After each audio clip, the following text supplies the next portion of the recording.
네, 오늘 말씀은 진리 없이 사람은 살 수 없다라는 제목으로 말씀을 전해드리려고 합니다.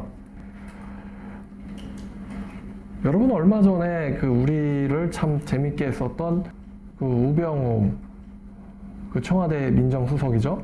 그분 청문회 보시면서 많은 국민들이 제 마음속에 암이 생겼다 라는 말을 하시더라고요. 모른다. 난 아는 것이 없다. 전 검사니까 참 잘 준비를 하셨던 것 같아요. 근데 여러분 혹시 우병우 그분의 재산이 얼마인지 아세요? 아시는 분도 있는 것 같은데 제가 찾아봤는데 그분이요 2014년대에 신고를 했는데요 423억이었어요. 423억. 2년 동안 세금을 낸 걸 기준으로 추산을 해봤더니 2년 동안 수입료가 약 62억. 그래서 이제 한간에 나도는 소문으로 그분은 후배한테 이렇게 자랑했는데 자기는 억대 아니면은 맞질 않는다. 이렇게 이제 자랑을 했다고 해요. 우병우 씨에게 아들이 있는데 그 아들의 애마가 포르쉐라고 합니다. 근데 아들의 이제 정경인데요. 정경 이제 출근할 때 포르쉐를 타고 다녔대요. 근데 이제 또 재밌는 게 우병우 그분의 아들이 꿀보직으로 전보 옮겼는데 원래 이게 룰은 4개월이 지나기 전에는 전보 발령을 할 수가 없어요. 근데 2달 반 만에 서울경비청사 경비대였는데 2달 반 만에 서울경찰청 차장의 운전병으로 자리를 옮겼대요. 운전병으로. 그러니까 이제 아버지의 이제 부하 같은 그런 직위에 있는 사람이 운전병으로 갔으니까 좋았겠죠. 2달 반 만에. 그러니까 일단 룰이 어겨진 거예요. 그래서 이제 어떻게 우병우 그분의 아들을 이렇게 룰을 어기면서까지 운전병으로 보직을 옮겼냐 그랬더니 이제 경찰청에서 이렇게 이제 이렇게 변명이라 할까? 하여튼 핑계를 했는데 뭐라고 했냐면요. 우병우 그분의 아들의 운전 실력이 매우 남달랐는데 특히 코너링이 굉장히 좋았대요. 그래가지고 이제 신문을 봤더니 당시 백땡땡 서울지방경찰청 경위는 국회 안전행정위원회 국정감사에서 우병우 수석 아들의 운전 실력이 남달라서 뽑았다면서 특히 코너링이 굉장히 좋았다 하여 논란이 된 바 있다. 포르쉐 타는 애들이 코너링을 이렇게 운전병이 해야 될 그렇게 운전을 할 것 같진 않거든요.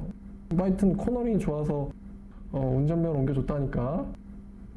근데 코너링 좋은 건 또 어떻게 알았을까? 시켜보지도 않고. 이제 그들은 아는 방법이 있나 보죠? 아빠가 알려줬을 수도 있어요. 내 아들 코너링이 남다르다. 자, 이분이 차가 5대인데 또 최근에 또 해명을 했어요. 아들 차가 아니고 처제의 차인데 이제 아들이 이제 타고 다녔다. 그래서 이제 포르쉐도 있고 제니시스도 있고 그런가 봐요. 그래서 5대 중에 3대가 이제 아주 호화 외제차인데 여러분 재산이 400억 가볍게 넘어요. 신고된 것만. 아들은요 전경을 하는데 포르쉐를 몰고 왔다 갔다 거려요. 그러니까 이 사람들 머릿속에 국민들이 어떻게 보일까요? 이 사람들 머릿속에 최근에 이제 논란 중인 최순실 재산이 4천억이다 8천억이다 10조 원이다 여러 이제 루머들이 난무한데 최순실 씨 집에 일했던 가정부가 하는 말이 있는데 최순실 씨는 집에다가 두루마리 휴지를 다 쓰고 나면 심이 남잖아요. 그거 이게 보통은 일반 쓰레기에 버리는데 전 또 분리수거한다고 그걸 또 종이류에다 버려요. 분리수거를. 근데 또 이 최순실 씨는 그거를 현금 보관용으로 쓰더라고요. 그러니까 500만 원짜리를 모아가지고 그 안에다 집어넣으면 한 300만 원쯤 들어가나 봐요. 집안에 이제 이 300만 원이 꽂혀있는 두루마리 힘들이 있나 본데, 그게 없어져가지고 막 가정부를 막 네가 범인이지 막 이러고 막 혼내가지고 난리 났었다. 그러면서 집안에 금고가 2개가 있는데 하나는 최순실 거고 하나는 정유라 거고 자기들이 이제 편할 때 이제 가서 현찰을 꺼내다 썼다고 해요. 뭐 얼마나 들었는지 모르겠지만 이제 또 이번에 또 청문회에서 그 이제 뭐랄까요? 그 동공지진으로 한번 좀 털렸던 이재용 삼성 부회장이 있죠. 재산을 찾아봤더니 8조 정도 되더라고요. 이제 8조밖에 없는 것처럼 이제 보여지겠죠.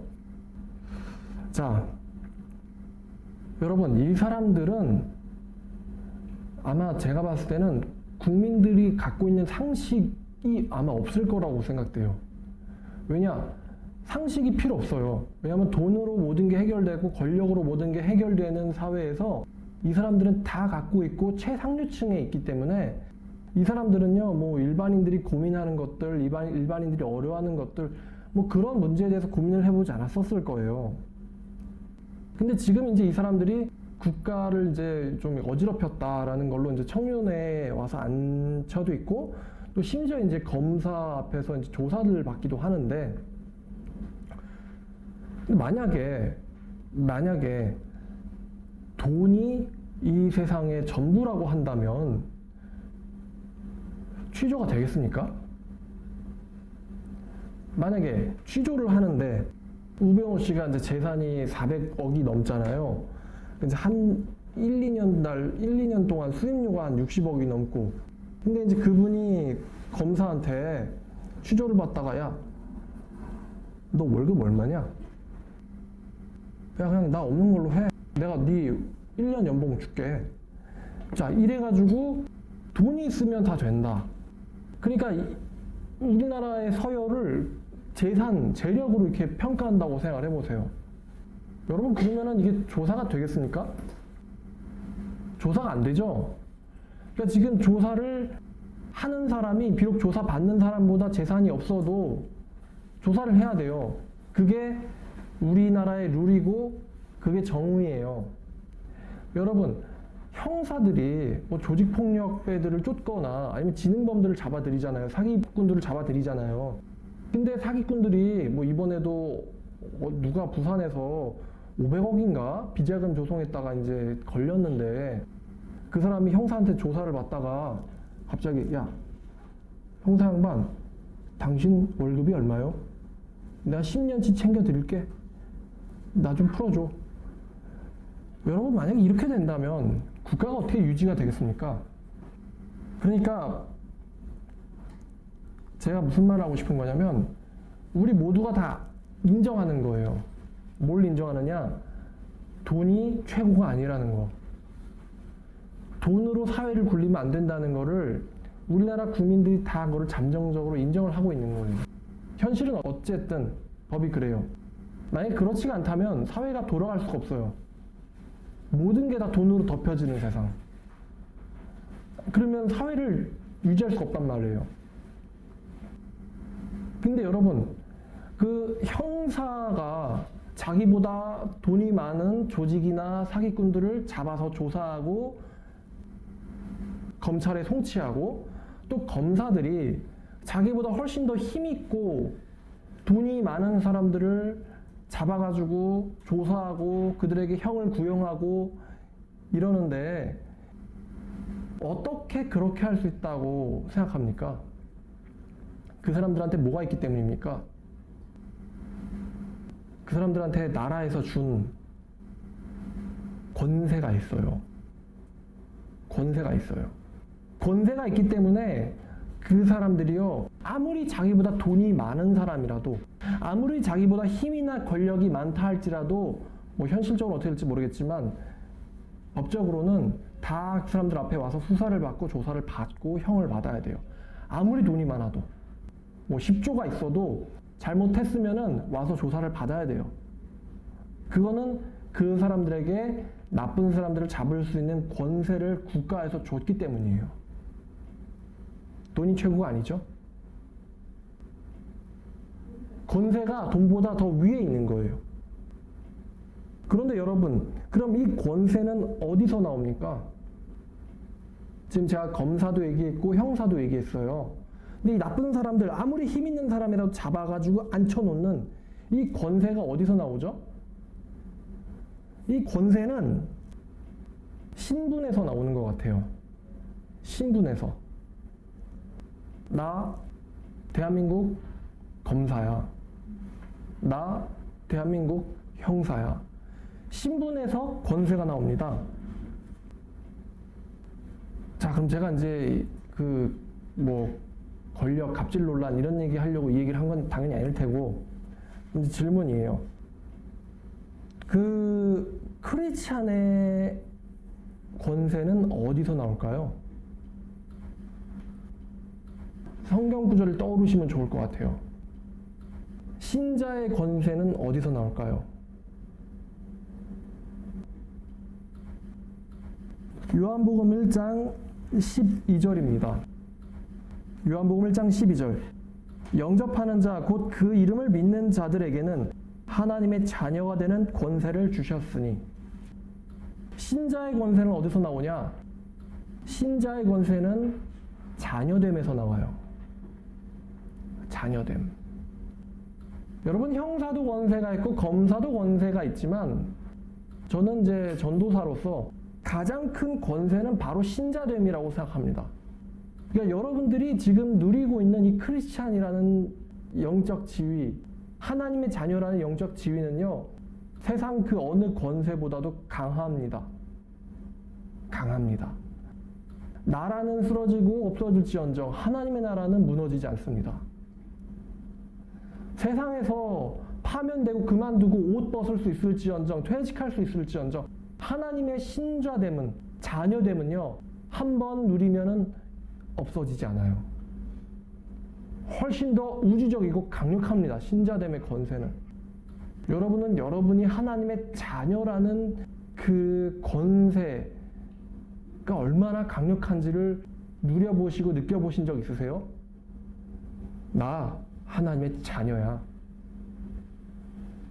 하나님의 자녀가 되는 권세를 주셨으니. 하나님의 말씀이잖아요. 내가 지금 육신적으로 직업이 뭐일지언정, 백수일지언정, 취업준비생일지언정, 나 하나님의 자녀야. 엄청난 권세입니다. 나 하나님의 자녀야. 하나님의 자녀라는 권세 앞에서는 온 세상을 주무르는 사탄, 마귀들도, 악령들도 다 굴복할 수밖에 없어요. 나 하나님의 자녀야. 하나님의 자녀 앞에서는 이 세상을 주관하는 이 세상의 신조차도 굴복할 수밖에 없어요. 나 하나님의 자녀라는 이 권세 앞에서는 하나님의 천사들도 우리를 지키고 돌볼 수밖에 없어요. 하나님의 자녀는 우주에서 막강한 권세를 갖고 있어요. 비록 아무것도 없는 것 같아 보이지만 그 누구보다도 강력합니다. 아주 강한 보호를 받고 있어요.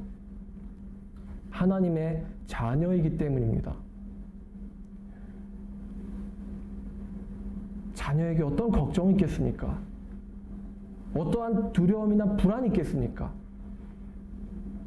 어떤 어려움이 있겠어요? 내가 하나님의 자녀인데, 내가 하나님의 자녀인데. 자, 그러면 이 신분의 권세가 또 어디서 나오나를 봤더니 진실에서 나오는 것 같아요. 진실. 자, 여기에 검사가 앉아 있습니다. 자, 이 앞에는 이제 우병우 민정수석 앉아 있어요. 자, 어떻게 제가 이 사람을 조사할 수 있겠어요? 물론 제가 검사라는 신분을 갖고 있기 때문이기도 하겠지만 또 다른 하나는 이쪽에는 진실이 있고 이쪽에는 진실이 없다는 거예요. 이쪽이 형사고 이쪽이 범인이면은 이쪽이 형사이기 때문에 조사를 하고 있지만 이쪽에는 진실이 있고 이쪽에는 불의가 있다는 거예요. 신분이 힘을 얻는 배경, 힘을 얻는 이유는 그 신분의 진실이 가치하기 때문이에요. 만약에 형사가 공개적으로 드러난 사기꾼이라고 해보세요. 만약 검사가 공개적으로 드러난 사기꾼이라고 해보세요. 조사가 되겠습니까? 한마디로 이게 뒷심이 생기겠어요? 왜 대통령더러 사람들이 내려오라고 하는 거죠? 그 사람이 대통령이라는 직은 있을지언정 그 사람에게 진실이 없기 때문이에요. 그러니까 나라를 다스려야 되는데 나라를 다스릴 이 권력을 나라가 줘도 진실이 결여되어 있기 때문에 힘이 없는 거예요. 말에 힘이 없는 거예요. 리더십이 상실된 거예요. 그러니까 신부는요, 진실과 항상 같이 가야 돼요. 아, 저 사람은 국민 상대로 거짓말을 하는 사람이다. 저 사람은 국민의 유익이 아니라 자기 측근의 이익을 추구하는 자다. 저 사람은 나라에서 정한 바 헌법을 준행하지 않는 사람이다. 그러면 그 사람의 권세는요, 힘이 없기 마련이에요. 그러니까 물러나는 거죠, 공무원들이. 형사인데 이런 짓을 했단 말이야? 물러나는 거예요. 신분과 권세의 힘은 진실에서 나온다. 자, 그러면 이제 세상의 언어에서 진실이라고 했을 때 이게 기독교인의 언어로 가면 이게 뭐가 될까요? 그렇죠. 진리가 되는 거예요. 크리스찬 권세는요, 진리와 같이 더불어 갑니다. 진리와 더불어 가요.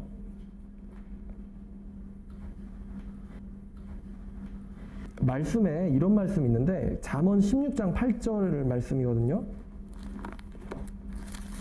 적은 소득이 공의를 겸하면, 공의라지만 이제 이해하기 쉽게 의를 더하면, 적은 소득에 정의가 같이 가면 많은 소득에 불의가 있는 것보다 나으니라 그랬어요.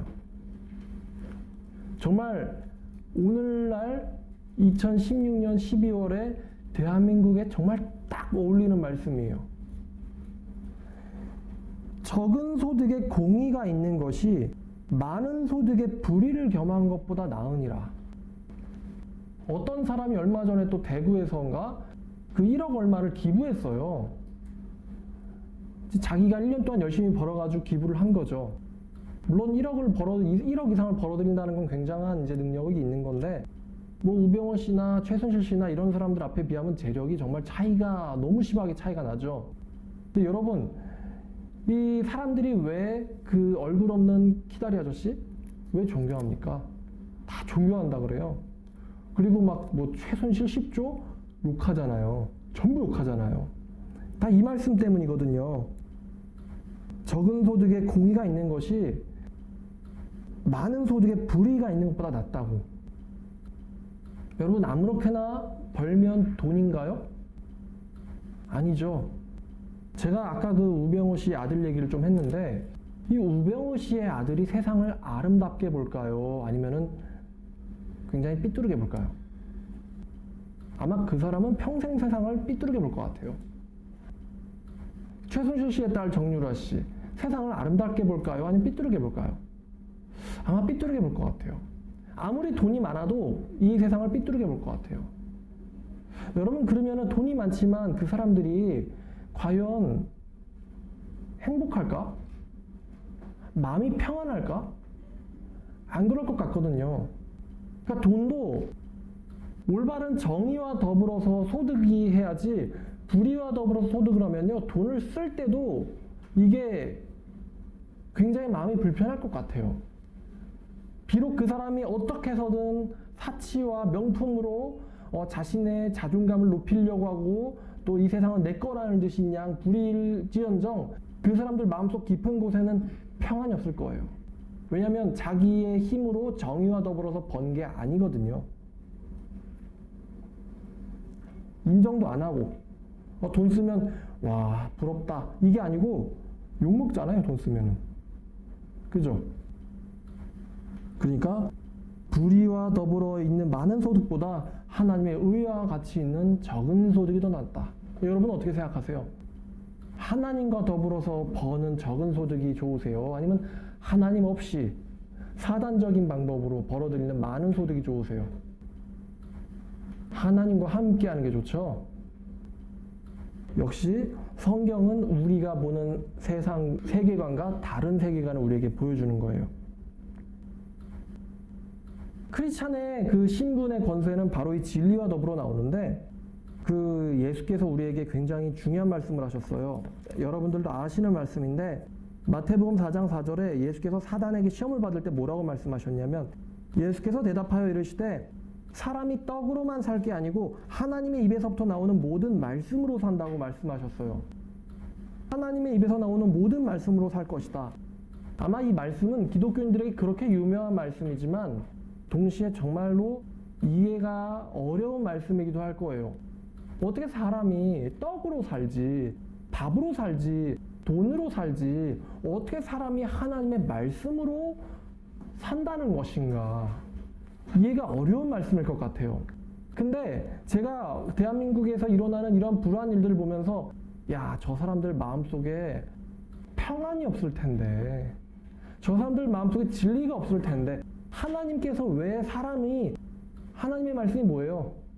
진리 아니에요?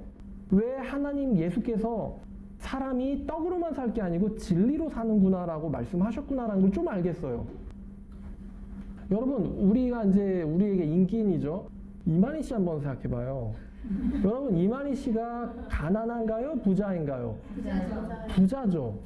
그거 노동해서 돈 번 거예요? 아니면 말을 못 하겠네. 하여튼 이렇게 받은 거예요. 받은 거죠. 부자란 말이에요. 근데 거기에 진리와 공의와 더불어서 이렇게 소득이 있는 거예요? 아니면 불의와 속임수로 소득이 있는 거예요? 불의와 속임수. 네, 제가 말 안 했어요. 하여튼 그게 있는 거예요. 그러면 그 사람 마음속에 아무리 자기가 하나님의 보혜사, 하나님의 대언자, 심지어는 만유의 대주제, 하나님 인척 할지언정 그 사람 마음속이 평안한 초장이겠어요? 아니면 막 우겨가지고 막 지옥불이 활활 타고 있는 전자겠어요? 후자겠어요? 후자겠죠? 후자일 거란 말이에요. 그럼 그 사람에게 평안이 있어요? 없어요? 없단 말이에요. 평안이 없어요. 그 사람이 죽으면 어디 가겠습니까? 지옥 가겠죠? 그걸 누가 제일 잘 알까요? 지가 제일 잘 알겠죠? 그죠? 지가 보혜사도 아니고 통달도 안 했고 책 받아 먹은 적도 없고 하나님에게 보내심 받은 적도 없는데 지가 육체형생하는 보혜사라고 주장하게 되니까 아마 본인이 제일 잘 알 거예요. 죽으면 지옥 갈 거라는 거 자기가. 그러니까 이제 살아생전에 누리는 거고, 그러니까 살아생전 동안은 이제 악마랑 계약을 한 거예요. 악마랑 계약한 거고 이제 계약 기간 끝나면 이제 바로 그냥 너 이제 계약 조건 알지? 너 이제 죽으면 끝이야. 너 나랑 같이 가는 거야. 그러니까 이 세상에서 누릴 만큼 누리는 거예요. 칠 만큼 쳐보는 거예요.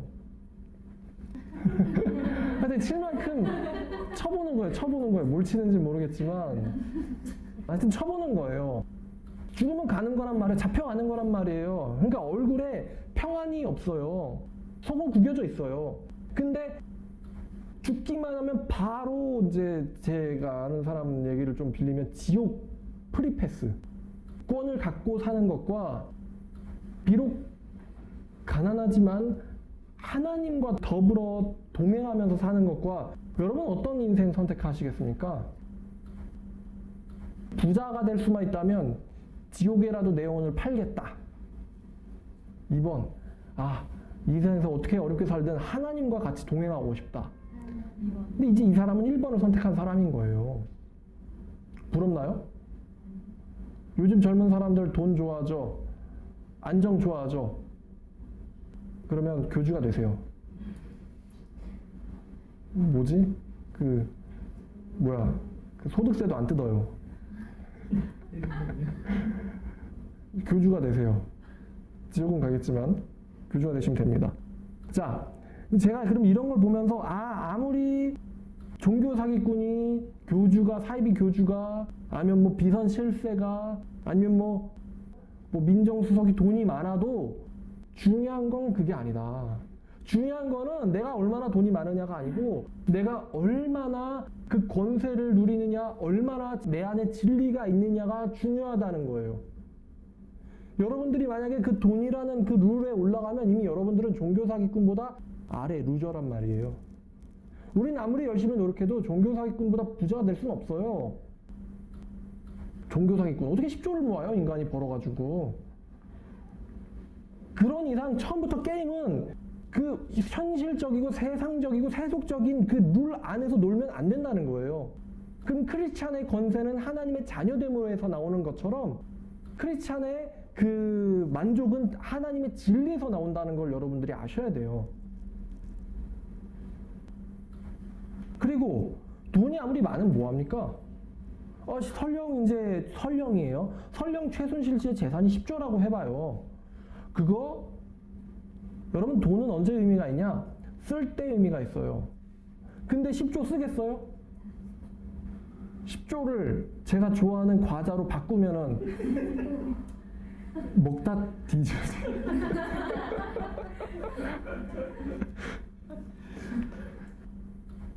이제 이건희 회장이 불의한 사람인지 진실한 사람인지 모르겠지만 어쨌든 이렇게 취미가 차 컬렉션 만들기. 근데 미안하지만 운전석에는 나는 몸이 하나이기 때문에 한 자리 운전석밖에 못 앉아요. 네? 그러면은 그 차가 100대가 있다는들 의미가 있습니까? 없죠. 그냥 보는 데만 의미가 있잖아요. 보는 데만. 차는 원래 보라고 그러면 차라리 프라모델을 조립을 해야지. 그쵸? 우리의 인기는 돈이 엄청나게 많지만 다 써요? 못 쓰고 죽는다 이거죠. 못 쓰고 죽어요. 막 우리 열받죠. 저놈 새끼는 저거 어떻게 저게 해가지고 이렇게 돈을 빨아들여가지고 저 떵떵거리고 진짜 배 아파 죽겠네. 하지만요, 돈 못 씁니다, 그 사람. 그냥 갖고만 있을 뿐이지 못 써요. 못 쓴단 말이에요. 그러니까 쓰지도 못하는 걸 꾸역꾸역 모으려고 해요. 쓰지도 못하는 걸. 정의롭게 기다려주시처럼 불우한 이웃, 정부가 도와주지 못하는 이웃을 찾아서 도와주세요 하고 1억을 쓰는 것과 쓰지도 못하는 돈을 내가 갖고 있는 것과 여러분 어떤 인생이 더 가치가 있다고 보십니까? 당연히 정의로운 인생 아닙니까? 정의로운 인생이잖아요. 근데 여러분 한국 사람들이 정의롭고 적당히 사는 사람과 불의한데 굉장히 돈이 많은 사람이랑 한국 사람들이 뭐를 부러워할 것 같아요? 솔직히 말해서 비선실세 하라 그러면은 하고 싶겠다라고 말하는 사람이 많을 것 같아요. 이러면 이제 안 되는 거예요. 사회가 안 돌아가는 거예요. 비난을 하려면은 나는 그 자리에 가면 안 돼요. 난 그 자리엔 저도 가면 안 돼요. 그러니까 여러분, 사람은 진리에서 그 얼굴에 빛이 납니다. 진리에서. 여러분 그 최순실 씨 얼굴에서 빛이 나던가요? 딱 이 말씀이랑 맞죠? 빛이 안 나요. 그쵸? 빛난다는 거는 얼굴에 진짜 하나님이 주시는 그 평안.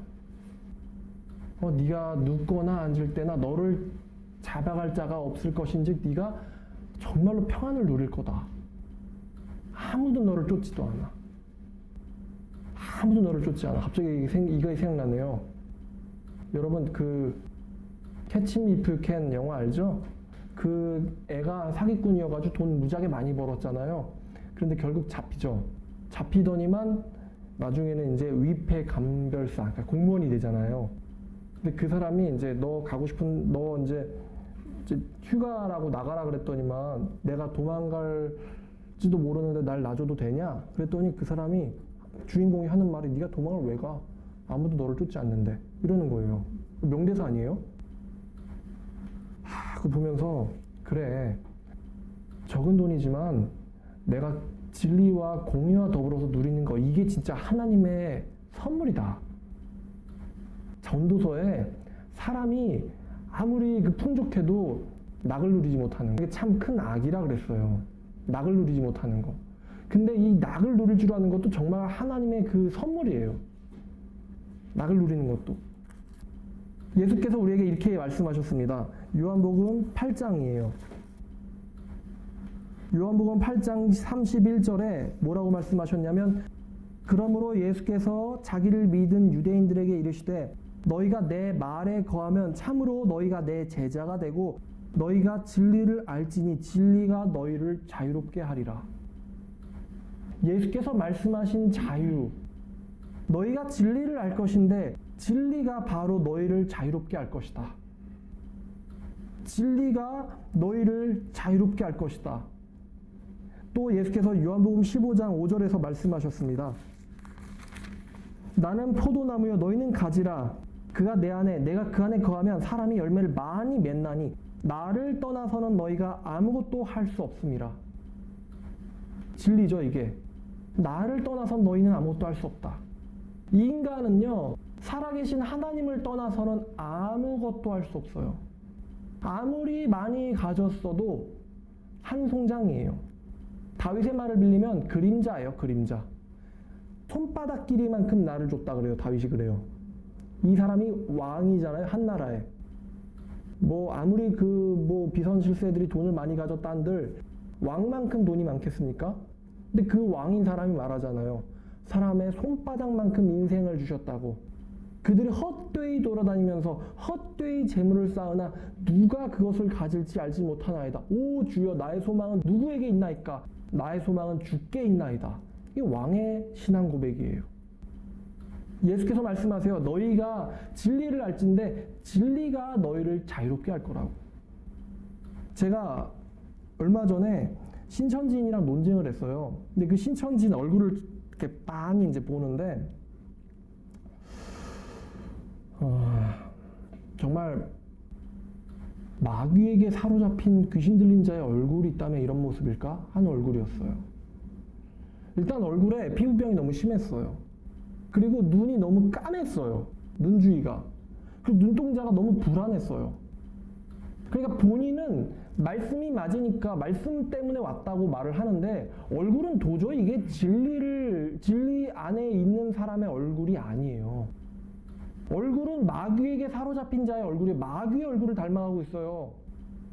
그걸 보면서 야, 이 사람에게 진리가 없다는 게 이렇게 얼굴에서 딱 드러나는구나. 비선실세 얼굴에 진리와 같이 있지 않다는 게 얼굴에 딱 드러나는구나. 사이비 교주의 얼굴에 진리가 같이 있지 않다는 것이 얼굴에 딱 드러나는구나. 그리고 그 사람들 안에 진리가 없다는 것이 그 사람의 생명을 갉아먹고 있다는 것을 또 봤어요. 그러니까 저보다 어린데 얼굴이 사갔단 말이에요. 얼굴에 평안이 없어요. 그러니까 야, 이거 이렇게 20대 초반인데도 얼굴이 이렇게 이 모양이냐? 이거? 그러니까 한마디로 흉측한 거예요. 생각해보세요. 눈 까매가지고 눈은 막 다 뱁새는 하고 있고 이렇게 피부병 이렇게 있어가지고 불안해가지고 막 사람 보면서 이렇게 막 달려들고 따지고 막 말꼬리 붙잡고 막 그래서 어쩌라고요? 이러는데 여러분 그 얼굴이 보기가 좋겠어요? 흉하겠어요? 그걸 보나 마나죠. 그 사람 안에 진리가 없기 때문이거든요. 불안하기 때문이거든요. 그 사람 안에. 그러니까 진리가 없으면은 그 진리 없음이 그 사람을 생명을 갉아먹는 거예요. 그래서 오늘 설교의 제목이 나온 거예요. 진리 없는 사람은 살 수 없다. 진리 없이는 사람은 살 수 없다. 너희가 진리를 알지니 진리가 너희를 자유롭게 하리라. 진리가 뭡니까? 바로 하나님이 살아계시고 그 하나님이 없이는 우리는 살 수 없다는 것입니다. 모든 불신자에겐 진리가 있을 수가 없어요. 모든 불신자는 자기의 존재의 의미와 내가 어디서부터 왔고 어디로 가는지를 설명할 수가 없어요. 그냥 묻는 거예요. 이런 생각이 좀 들지만 묻어두는 거예요. 중요한 건 뭐야? 취업이야. 중요한 건 뭐야? 돈벌이야. 중요한 건 뭐야? 성공이야. 묻어두는 거예요. 진리가 아닌데. 이런 거를 진리라고 한다면은 저기 우리가 놀리는 그 사람들이 최고 성공한 거예요. 이미 그러면 그걸 기준으로 두는 순간 다 누져요, 다. 그러니까 그런 게 도대체 인간이 뭘까? 인생이란 건 뭘까? 내가 뭘 위해서 살아야 될까? 이런 생각들이 나올 때 하나님을 모르는 사람들이 이걸 누르는 거예요. 하지만 하나님을 인정하는 사람들은 알아요.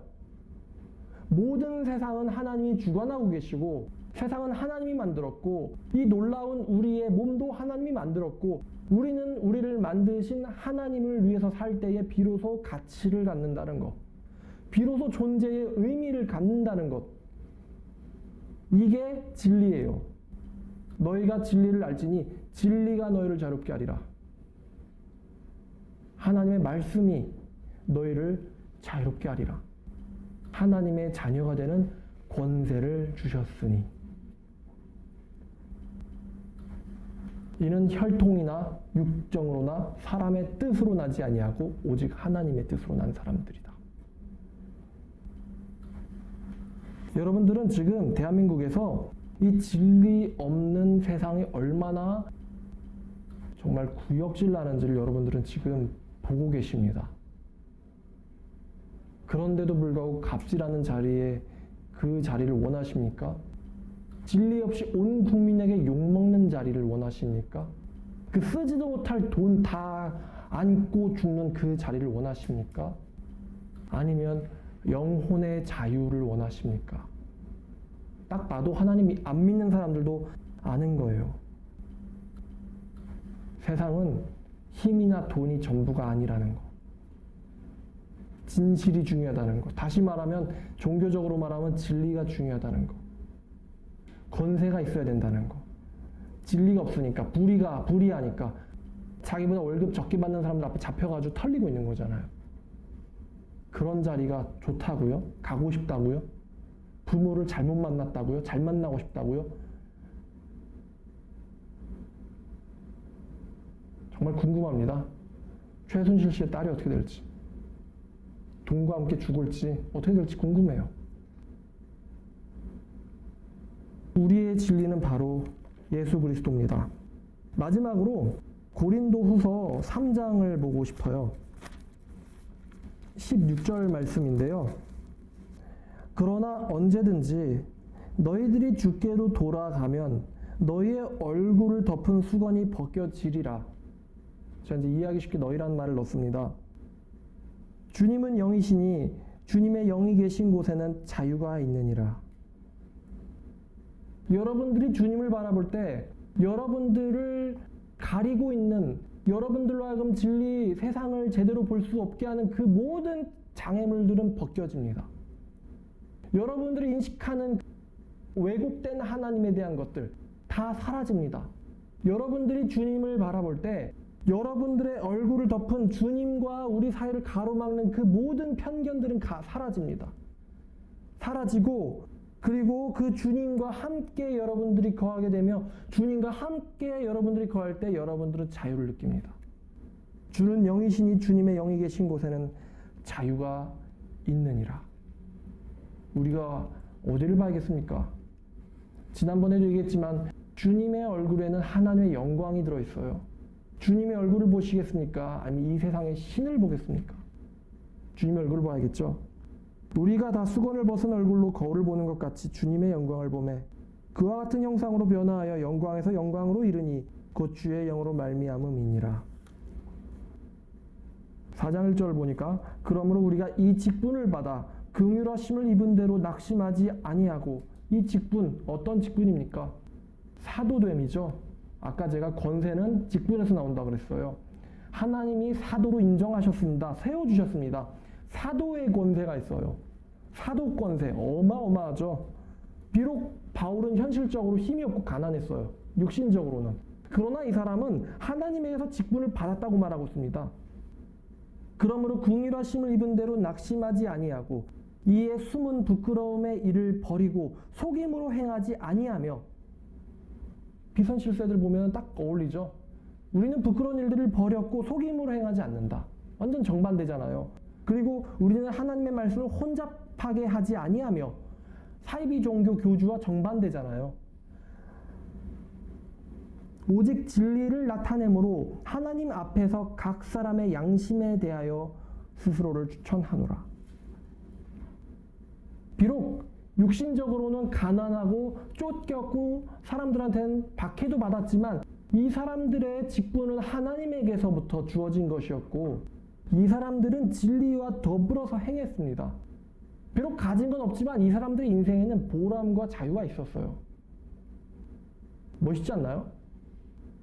돈 많은 사이비 교주와 사도 너무 다르잖아요. 한 사람은 비록 힘이 없어 보이지만 하나님으로부터 권세를 가졌고 진리와 함께 있고, 한 사람은 돈이 엄청나게 많지만 하나님도 버렸고 진리도 없고. 엄청나게 다르죠. 성경은 우리에게 우리가 어떠한 인생을 살아야 될지를 가르쳐주고 있어요.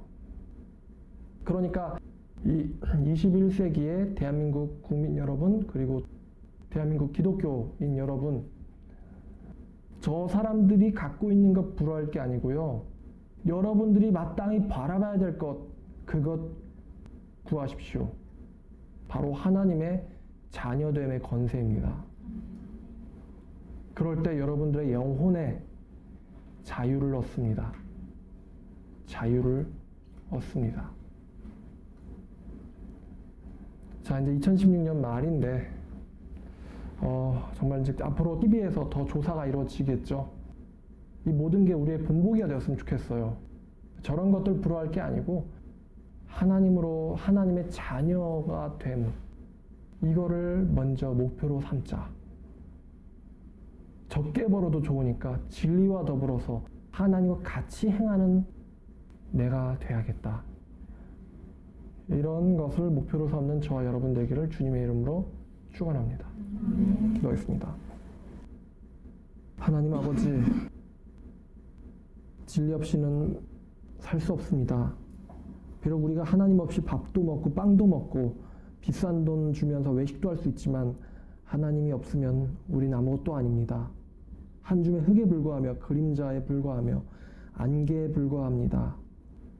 아버지, 우리가 정말 당신의 진리를 더욱더 사모하게 우리의 마음을 변화시켜 주시옵소서.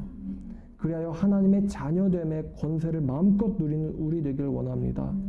천사들도 흠모하는 그 자리, 이 세상 어떤 것으로도 바꿀 수 없는 그 자리, 바로 하나님의 자녀. 이 귀한 것을 우리가 정말 밝히 보고 마음을 다하여 감사하고 또한 하나님을 자랑할 수 있는 우리 모두 되도록 주님 도와주시옵소서. 2017년에는 자유의 해가 되기를 원합니다. 아버지, 나라가 참 혼란스럽습니다. 경제도 어렵습니다. 청년들은 꿈을 잃었습니다. 그러나 주님이 계시고 주님이 계신 곳에 자유가 있다 하셨습니다. 아버지, 모든 것의 답은 바로 당신에게 있습니다. 당신에게로 돌아가는 귀한 한 해 되도록 주님 도와주시옵소서. 대한민국을 불쌍히 여겨주시옵소서. 이 모든 말씀 우리를 구원하신 예수 그리스도 이름으로 기도드렸습니다.